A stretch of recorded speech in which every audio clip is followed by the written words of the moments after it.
Guys আজকে কলেজে ঢোকার সময় যে কলেজ আমাকে এইভাবে অপমান করবে সেটা আমি কখনোই ভাবতে পারিনি। হ্যাঁ গাইজ, এমনটা কেন বললো চলো তোমাদেরকে ভিডিওতে বলছি। গাইজ অনেকদিন যাবত আমার কলেজে যাওয়া হচ্ছে না, তাই কলেজ আমাকে সস্তার কার্ড পাঠিয়ে ইনভাইট করলো। তাই আমি আর লেট না করে ফটাফট এক ক্লিকে রেডি হয়ে নিলাম কলেজে যাওয়ার জন্য। আর গাইজ আজকে আমাকে কেমন লাগছে অবশ্যই তোমরা কমেন্টে বলো। তারপর সস্তার 4 হুইলার করে চলে আসলাম কলেজে। আর গাইজ কলেজে সবে ঢুকতে যাবো আর কলেজ ঠিক আমাকে এটা বললো, কি রে বাবু, সারা বছরের মধ্যে একদিনও দেখা যায় না, আজকে হঠাৎ কি উদ্দেশ্যে?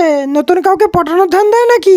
এখানকার কথাগুলো না শুনে আমি সোজা চলে আসলাম ভিতরে। আর গাইজ কলেজের পিছনের দিকটা আসতে না আসতে দেখলাম এখানে প্যান্ডেল স্যান্ডেল করা হয়েছে, কিন্তু কিসের জন্য সেটা আমি বুঝতে পারলাম না। তারপর একটু ভিতরে এসে একে জিজ্ঞাসা করতে এ বললো, কেন, তুমি কি দেখতে পাচ্ছ না আমার মাথায় কি লেখা আছে? নাকি কোনোদিন স্কুলে যাওনি? আর এই কোশ্চেনটা করতে ও পর্যন্ত রেগে যাওয়ায় আমি সোজা ওদিক থেকে এদিকে চলে আসলাম। আর গাইজ এদিকে এসে বুঝলাম এটা হলো অশোকনগরের বই মেলা, বা তোমরা অশোকনগর উৎসবও বলতে পারো। তারপর ঘুরতে ঘুরতে এদিকে এসে দেখলাম এখানে একটা চাল কুমড়ো যেন কি বলছে।